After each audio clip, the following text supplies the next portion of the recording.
Hey folks, welcome to another episode of Learn How with Pacific Angler.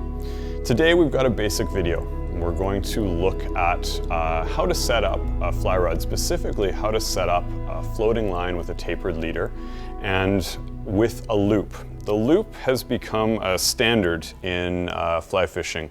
Most modern fly lines nowadays will come with a nice pre-welded loop, and it's made it really convenient to attach a simple tapered leader that also comes with a loop. But a lot of basic setups sometimes don't have a loop, and a lot of old fly lines won't as well. They'll have a cut end like this. And so today we're going to look at how I can take this cut end and turn it into a custom loop, as well as how you could fix or repair a loop like this that's been damaged. So all you're going to need is a nail knot tool, just like this, and then some 12-pound Maxima. Maxima is great, it's durable, it sets knots well. And this is what I've used in 10 years of guiding up on the Skeena when I'm doing my custom sink tips. I found it really durable and I've never lost a fish to it. What we're going to do is we're going to take our fly line, the end of our fly line, and we're going to double it over. We're going to put this double over inside the nail knot tool. Just like that. Then we're going to take some 12-pound Maxima. Now the key with this is anchoring it from behind your thumb. So you're going to anchor it nice and firm there. You're going to loop it down the front of the nail knot tool, and then we're going to make 5 clean wraps back on itself. Now with your finger, you're going to place your finger right here to anchor everything, and then you're going to come in behind and you're going to put the line through all the loops that you've built. Now, this is where it gets a little tricky, and getting it tight and clean is important. The first trick I've found is that if you actually give this a little bit of a lick, it's going to lubricate the loops as they come off, and they come off a lot cleaner. So once we've licked the loops and we're ready to pull, you need to make a firm pull, but we don't want to make it too firm that we actually latch down the knot. We just want to take all the slack out of it. So it's usually a sharp, firm motion, just like this. Now, after you've taken the nail knot tool out of the picture, you're going to see that I have a knot. This loop is a little bit big. I've made this knot just loose enough so that I can make some adjustments. As I make those adjustments, I'm also going to roll my fingers a little bit to make sure the loops stack cleanly.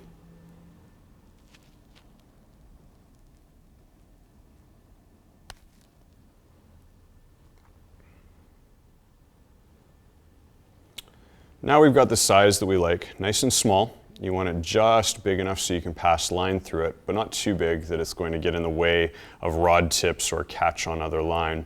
Then we're going to latch down on it.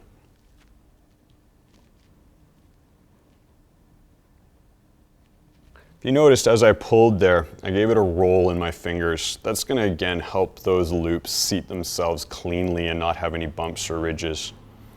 I'm then going to just simply trim my tag ends. And I do like to do this at a little bit of an angle so it makes things clean.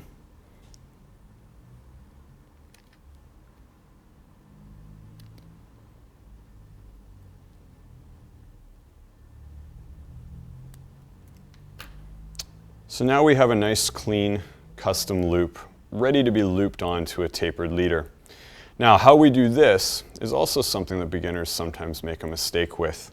So with the tapered leader, it's actually counterintuitive the way you want to attach these.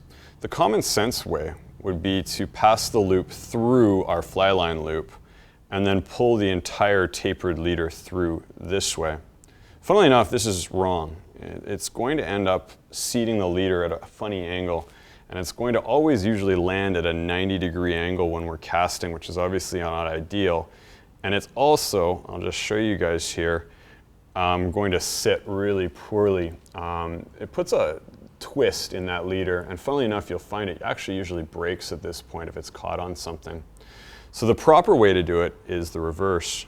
So the correct way to attach it is to go over what's closest to the reel. This is a saying that we use just to remind ourselves, but basically it means I'm going to take the tapered leader loop, pass it over the fly line, because of course the fly line is closest to the reel, and then I'm going to pass the entire leader through the loop here.